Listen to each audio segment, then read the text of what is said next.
یہ کہانی ہے ایک گاؤں کی، جہاں ایک عورت کی بددعا نے پورے خاندان کی نسل تباہ کر دی۔ ناظرین، ویڈیو شروع کرنے سے پہلے ایک درخواست ہے کہ ویڈیو کو لائک کر کے چینل کو سبسکرائب ضرور کر دیں۔ رات کے گپ اندھیری میں گاؤں کے باہر ایک بوسیدہ سا مکان تھا۔ اندر ایک عورت زینب زمین پر بیٹھی کانپ رہی تھی۔ اس کے ہاتھ میں قرآن کھلا ہوا تھا، لیکن آنسوؤں نے حروف مٹا دیے تھے۔ اس کا شوہر نذیر دن رات پیسے کے پیچھے بھاگتا تھا، لیکن زینب کا ایک ہی دکھ تھا، اولاد نہیں تھی۔ لوگ کہتے تھے کہ یہ عورت منحوس ہے، جس کے قدم سے گھر میں نحوست آ گئی ہے۔ ایک دن نذیر غصے میں آ کر بولا، اگر میرے نصیب میں اولاد نہیں تو یہ تیرے وجود کی نحوست ہے۔ اور اس رات سے زینب کی زندگی بدل گئی۔ وہ گھر کے کونے میں بند کر دی گئی، نہ کوئی بات کرتا، نہ کھانا دیتا۔ پھر ایک دن گاؤں کی ایک بڑھیا آئی، چہرہ جھریوں سے بھرا ہوا، مگر آنکھوں میں ایک عجب چمک تھی۔ اس نے نذیر سے کہا، اگر تو چاہے تو میں تجھے اولاد دلا سکتی ہوں، مگر اس کے لیے ایک قربانی دینی ہوگی۔ نذیر چونک کر بولا، کسی جانور کی قربانی؟ بڑھیا مسکرائی، نہیں، ایک انسان کی روح چاہیے، وہ جو تیرے گھر کی نحوست ہے۔ نذیر کی آنکھوں میں شیطانی لالچ چمکنے لگا، اور اگلی رات زینب کے کمرے کا دروازہ بند کر دیا گیا۔ اندر سے چیخوں کی آواز آئی، پھر خاموشی چھا گئی۔ صبح سورج نکلا تو آسمان پر کالے پرندے منڈلا رہے تھے، اور زینب اب زندہ نہیں تھی۔ لیکن کسی نے دیکھا کہ جب اسے دفنایا جا رہا تھا تو قبر کی مٹی خود ہل رہی تھی، جیسے کوئی اندر سے سانس لے رہا ہو۔ رات کا دوسرا پہر تھا، پورا گاؤں خاموش، صرف کتوں کے بھونکنے کی آوازیں دور کہیں سنائی دے رہی تھی۔ نذیر کے گھر کے سامنے وہی تازہ قبر، زینب کی قبر، اب بھی گیلی تھی، جیسے ابھی ابھی کسی نے مٹی ہلائی ہو۔ نذیر رات کو اٹھا، باہر آیا اور قبر کے پاس جا کر کھڑا ہو گیا۔ چاند کی ہلکی روشنی میں اس نے مٹی پر ہاتھ رکھا، گرم تھی۔ وہ چونکا، یہ کیسے ہو سکتا ہے؟ لیکن پھر خود کو سمجھایا، شاید دن کی گرمی باقی ہو۔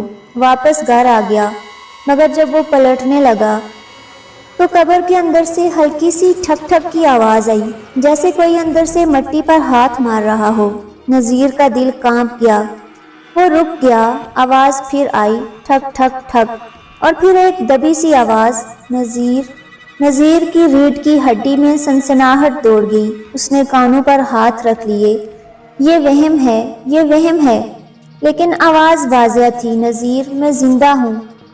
نذیر بھاگ کر گھر کے اندر آیا۔ بیوی کے کمرے سے چلتا ہوا دیا زمین پر گرا، آگ بھڑکنے لگی۔ نذیر نے دروازہ بند کیا اور کانوں پر ہاتھ رکھ کر دیوار کے ساتھ لگ گیا۔ اس کے کانوں میں اب بھی وہی آواز گونج رہی تھی، نذیر، میں زندہ ہوں۔ صبح ہونے سے پہلے گاؤں کے دو آدمی قبر کے قریب گئے۔ وہ حیران رہ گئے، قبر کی مٹی پھٹی ہوئی تھی، جیسے کسی نے اندر سے مٹی کو نوچ کر باہر پھینکا ہو۔ انہوں نے نذیر کو بتایا، مگر نذیر نے جھوٹ بولا۔ کتے ہوں گے، رات قبر کھودنے لگے ہوں گے۔ مگر جب وہ رات کو سویا، خواب میں دیکھا زینب کھڑی ہے، چہرہ آدھا مٹی میں دبا ہوا، آنکھیں جل رہی ہیں، اور وہ کہہ رہی ہے، میں نے تیرے لیے اپنی جان دی نذیر، اب تو میری بددعا کا وار سہ گیا۔ زینب کی قبر کو دفن ہوئے 3 دن گزر چکے تھے، مگر نذیر کے گھر کی فضا اب بدلی بدلی سی تھی۔ گھر کے در و دیوار پر عجیب سی نمی چھائی ہوئی تھی، جیسے اندر سے پسینہ نکل رہا ہو۔ روشنیاں خود بخود بجھ جاتی، اور رات کے وقت کسی کے قدموں کی چاپ صحن میں سنائی دیتی۔ نذیر کی نئی بیوی شازیہ، جو بڑھیا کے کہنے پر لائی گئی تھی، ہر رات جا کر روتی تھی۔ اسے لگتا جیسے کوئی اس کے تکیے کے نیچے بیٹھا ہے۔ اکثر وہ چیخ اٹھتی، یہ کون ہے، یہ کون ہے وہاں؟ ایک رات شازیہ کے بال کسی نے زور سے کھینچے، مگر کمرے میں کوئی نہ تھا۔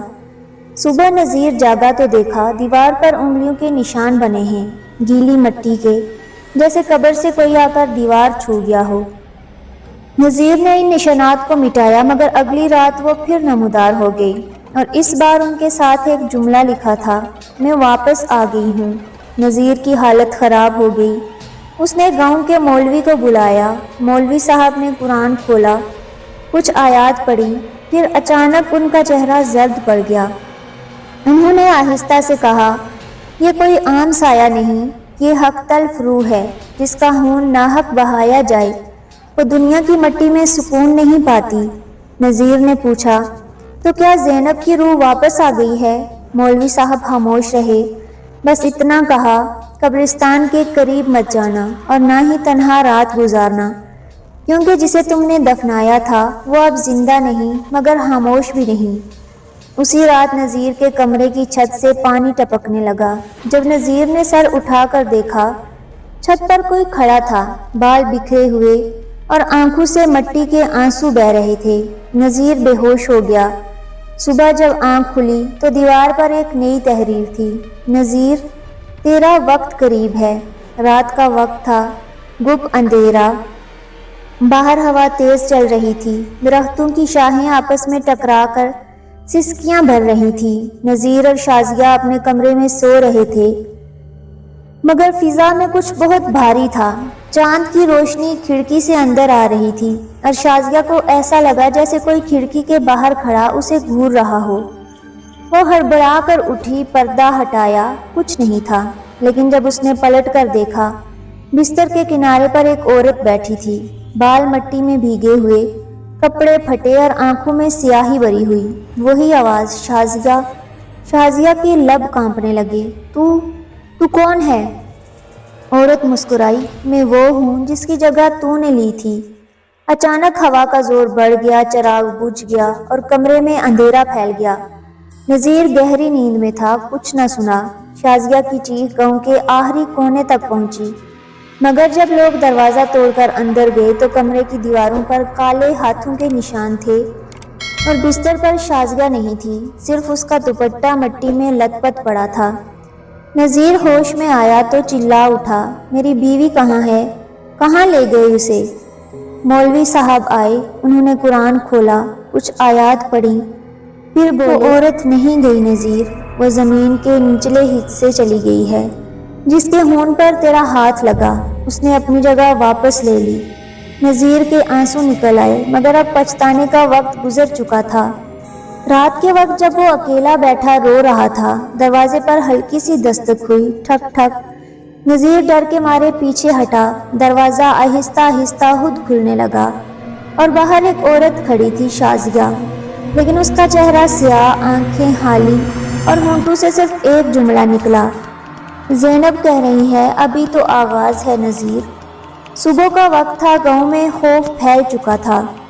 شازیہ کے لاپتہ ہونے کے بعد کوئی نذیر کے گھر کے قریب بھی نہیں جاتا تھا۔ دروازے پر کوے بیٹھے رہتے اور رات کو کھڑکیوں سے ہلکی ہلکی سرگوشیاں سنائی دیتی۔ نذیر کی حالت خراب تھی، نہ کھانا کھاتا نہ سوتا، بس دیوانوں کی طرح کبھی ہنستا کبھی روتا۔ ایک دن اچانک دروازے پر دستک ہوئی، ٹھک ٹھک۔ نذیر نے ڈرتے ڈرتے دروازہ کھولا۔ سامنے وہی بڑھیا کھڑی تھی جو کچھ دن پہلے اسے اولاد دلانے کا وعدہ کر کے گئی تھی، لیکن اب وہ کچھ بدلی ہوئی تھی۔ چہرے پر پہلے سے زیادہ جھریاں، آنکھیں سرخ اور جسم سے سڑنے کی بو آ رہی تھی۔ نذیر چیخ اٹھا، تو نے میرے گھر کو برباد کر دیا، میری بیوی مر گئی، میرا سکون ختم ہو گیا۔ بڑھیا نے ہنستے ہوئے کہا، میں نے تجھے صرف راستہ دکھایا نذیر، خون تو نے بہایا تھا۔ نذیر نے غصے میں کہا، تو ہے کون، انسان یا شیطان؟ بڑھیا کی آنکھیں ایک دم سفید ہو گئیں، اس کی آواز بدل گئی جیسے کئی آوازیں ایک ساتھ بول رہی ہوں۔ میں وہ ہوں جس کی قبر کو تو نے رونٹ ڈالا تھا، میں وہ ہوں جو صدیوں سے اس زمین میں قید تھی اور زینب کے خون نے میری زنجیریں توڑ دی۔ نذیر پیچھے ہٹ گیا۔ بڑھیا نے ہاتھ آسمان کی طرف اٹھایا، کمرے میں تیز ہوا چلنے لگی، قرآن کی آیات خود بخود کھل گئیں اور چراغ بجھ گیا۔ اب ہر رات ایک روح واپس آئے گی نذیر، تیرا گھر قبرستان بننے والا ہے۔ نذیر نے کانوں پر ہاتھ رکھ لیے، چیخنے لگا، لیکن جب اس نے آنکھ کھولی، بڑھیا غائب تھی، صرف فرش پر کالے خون کے نشان تھے۔ جو دروازے سے باہر جا رہے تھے۔ نذیر نے پیچھا کرنے کی کوشش کی، راستہ قبرستان تک گیا اور وہاں ایک تازہ قبر کے کتبے پر لکھا تھا بی بی زینب، تاریخ وفات 3 دن پہلے۔ نذیر کے پیروں تلے زمین نکل گئی، کیونکہ وہ قبر پرانے قبرستان میں نہیں تھی بلکہ اس کے صحن میں۔ اب نذیر کا گھر خاموش قبرستان بن چکا تھا۔ گاؤں والے راستہ بدل کر جانے لگے۔ بچوں کو منع کر دیا گیا کہ اس گھر کے قریب مت جانا، وہاں آوازیں آتی ہیں۔ لیکن نذیر کے بیٹے عفان کو نیند میں کوئی نام لے کر بلانے لگا تھا۔ ہر رات آدھی رات کے وقت وہ اٹھ کر صحن کی طرف چلتا، ننگے پاؤں، آنکھیں بند اور لب ہلتے ہوئے۔ ایک رات نذیر نے دیکھا عفان آہستہ آہستہ صحن کی قبر کے پاس جا کر بیٹھ گیا۔ اس نے مٹی پر ہاتھ پھیرا اور آہستہ سے بولا، امی میں آ گیا ہوں۔ نذیر کے قدم جیسے زمین میں جم گئے۔ امی، زینب تو اس کی ماں نہیں تھی۔ نذیر بھاگا، بیٹے کو جھنجھوڑا، مگر عفان کی آنکھیں بالکل سفید تھی، اس کے لب ہل رہے تھے جیسے کسی سے بات کر رہا ہو۔ نذیر چیخا، بیٹا ہوش میں آؤ۔ عفان نے اچانک نظریں اٹھائیں اور ایک خوفناک آواز میں کہا، میں عفان نہیں، میں وہ ہوں جسے تو نے مٹی کے نیچے دفن کیا تھا۔ پھر وہ زمین پر گر گیا۔ نذیر نے اٹھانے کی کوشش کی لیکن قبر کی مٹی خود بخود ہلنے لگی۔ اس میں سے ایک ہاتھ باہر نکلا اور عفان کے چہرے کو چھو گیا۔ نذیر چیخا، پیچھے ہٹا، مگر ہاتھ واپس زمین میں کھنچ گیا، ساتھ عفان بھی۔ صبح جب روشنی پھیلی، صحن میں قبر کا مٹیلا نشان پھول چکا تھا۔ اب وہ پہلے سے بڑی تھی اور قبر کے کتبے پر نیا لفظ درج تھا، زینب اور عفان۔ نذیر کے حواس اڑ گئے۔ وہ مولوی صاحب کے پاس بھاگا۔ مولوی صاحب نے قرآن کھولا، آیات پڑھیں اور کہا، یہ اب محض بد دعا نہیں رہی نذیر، یہ وراثت لعنت بن چکی ہے۔ اب ہر وہ خون جو تیرے گھر میں بہا، اس کا بدلہ یہی مٹی لے گی۔ نذیر روتا رہا، مگر اب گھر کی دیواروں پر مٹی سے لکھا تھا، ایک باقی ہے۔ اب نذیر کے گھر میں صرف 2 سانسیں باقی تھی، ایک نذیر کی اور دوسری اس کی معصوم بیٹی ہنا کی۔ چھوٹی سی بچی صرف 9 سال کی، مگر آنکھوں میں عجیب سا خوف چھپا تھا۔ گاؤں والے کہتے تھے اس کے چہرے پر زینب کی جھلک ہے۔ راتوں کو ہنا کو کوئی لوری سناتا۔ نذیر جاگ جاتا تو صحن سے آواز آتی، مدھم مگر درد بھری، چپ ہو جا میری بچی، اب کوئی تجھے نہیں چھینے گا۔ نذیر دوڑ کر صحن میں جاتا، مگر وہاں کوئی نہ ہوتا، بس قبر کی مٹی گیلی ہوتی، جیسے ابھی کسی نے وہاں بیٹھ کر آنسو بہائے ہوں۔ ایک رات نذیر نے ہنا کو اپنے پاس سلایا، لیکن نیند کے عالم میں ہنا مسکرا رہی تھی اور دھیرے سے کہہ رہی تھی، امی میں آپ کے پاس آ رہی ہوں۔ نذیر کا دل کانپ گیا، اس نے ہنا کو جھنجھوڑا، کون سی امی، تیری ماں تو؟ ہنا نے آنکھیں کھولی، آنکھوں کی پتلیاں سفید تھی اور چہرے پر زینب کی پرچھائی تھی۔ اسی وقت گھر کی کھڑکیاں کھل گئی، چراغ بجھ گئے اور دیواروں پر مٹی سے ایک نئی تحریر ابھری، میرا خون پورا ہو جائے گا۔ نذیر نے ہنا کو گود میں لیا اور دروازے کی طرف بھاگا، لیکن دروازہ خود بند ہو گیا۔ ہوا میں کسی کے چلنے کی آہٹ تھی اور قبر سے مٹی اڑنے لگی۔ قبر کے اندر سے ایک دبی سی آواز نکلی، میری بچی کو واپس دے دے نذیر۔ نذیر نے چیخ کر کہا، زینب میں تجھ سے معافی مانگتا ہوں، خدا کے لیے میری بیٹی کو چھوڑ دے۔ پھر اچانک قبر پھٹ گئی اور مٹی کے گرد میں زینب کا چہرہ ابھرا، آنکھوں میں آگ، ہونٹوں پر خون اور لبوں پر وہی لوری، چپ ہو جا میری بچی، اب کوئی تجھے نہیں چھینے گا۔ ہنا کی چیخ سنائی دی اور جب نذیر نے آنکھیں کھولی تو اس کے ہاتھوں میں کپڑوں کا خالی جوڑا تھا اور قبر پر نیا کتبہ لکھا تھا، زینب، عفان اور ہنا۔ نذیر زمین پر گر گیا، اب اس کے پاس کھونے کے لیے کچھ نہیں تھا، مگر قبر سے ہنسی کی ایک آواز آئی، اب تیری باری ہے نذیر۔ رات کے آخری پہر نذیر نے جلتی ہوئی لکڑیوں سے زینب کی قبر کو گھیر لیا۔ وہ چلاتا جا رہا تھا، نکل آ زینب، میں تیرا انتظار کر رہا ہوں۔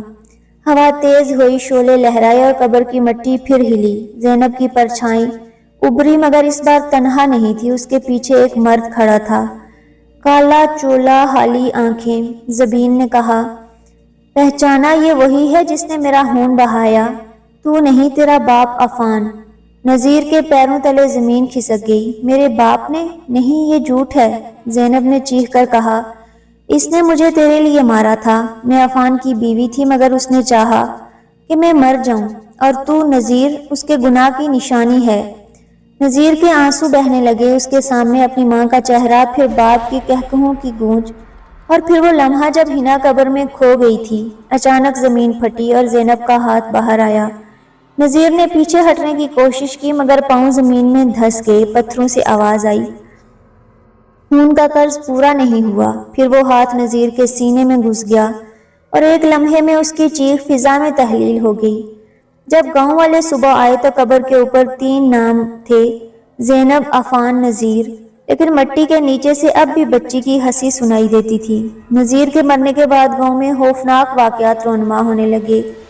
رات کے وقت درختوں سے خون ٹپکنے لگا اور بچے اچانک غائب ہو جاتے۔ گاؤں والے کہتے یہ زینب کی روح ہے یا عفان کا خونی انتقام۔ ایک رات گاؤں کے بزرگ حاجی رحمت اللہ نے ہمت کر کے قبرستان کا رخ کیا۔ وہ کہتا ہے، میں دیکھوں گا کہ یہ لعنت کیوں ہے اور کون اسے ختم کر سکتا ہے۔ جب وہ قبر کے پاس پہنچا تو زمین ہلی اور ایک سفید چادر میں مڑی ہوئی شکل سامنے آئی۔ چہرہ چھپا ہوا، صرف آنکھیں دکھ رہی تھی، آنکھیں حالی اور خون میں نہائی ہوئی۔ چادر نے کہا، تمہارا گاؤں بھی اسی دن کا گواہ ہوگا جب نذیر کے گناہوں کا حساب لیا جائے گا۔ حاجی رحمت نے کان پکڑ کر چیخنا چاہا مگر آواز گم ہو گئی۔ اس کے ہاتھ پر ایک پرانا کاغذ آ گیا۔ یہ گاؤں جو یہاں ظلم ہوا اب کبھی امن نہیں پا سکے گا، صرف خون سے خون کا توازن ہوگا۔ رات کے آخر میں گاؤں کے کئی مکانات سے خون ٹپک رہا تھا اور ہر گھر میں بچے کا رونا سنائی دے رہا تھا۔ گاؤں والے سمجھ گئے کہ زینب کی روح صرف انتقام نہیں بلکہ ایک سبق ہے، ظلم کرنے والوں کے لیے کبھی معافی نہیں۔ صبح ہوئی تو گاؤں میں ایک عجیب خاموشی چھائی ہوئی تھی۔ رات کی دہشت کے بعد ہر مکان پر سکوت تھا، جیسے زمین بھی سانس روک کر بیٹھی ہو۔ حاجی رحمت قبرستان کی جانب گیا، وہاں ایک روشنی ٹمٹما رہی تھی۔ وہ نزدیک آیا تو دیکھا زینب کی روح زمین پر بیٹھ کر رو رہی تھی۔ آنسو اس کے چہرے سے بہہ رہے تھے مگر یہ آنسو خون کے نہیں بلکہ خالص درد اور غم کے تھے۔ زینب نے کہا، میں کبھی راحت نہیں پا سکتی مگر تمہارے گاؤں کے لوگ اب سیکھیں گے کہ ظلم اور بے انصافی کا انجام کیسا ہوتا ہے۔ ہر آنکھ جو روتی ہے وہ سبق سیکھتی ہے، ہر دل جو ٹوٹتا ہے وہ بدلتا ہے۔ گاؤں والے جو خوف کے مارے چھپے بیٹھے تھے آگے آئے۔ انہوں نے زینب کی قبر پر پھول رکھے اور وعدہ کیا کہ ظلم دوبارہ نہیں ہوگا اور محبت اور انصاف کی روشنی یہاں کبھی مدھم نہیں ہوگی۔ زینب کی روح آہستہ آہستہ غائب ہونے لگی اور جیسے ہی وہ غائب ہوئی گاؤں کے بچے کھیلنے نکل آئے۔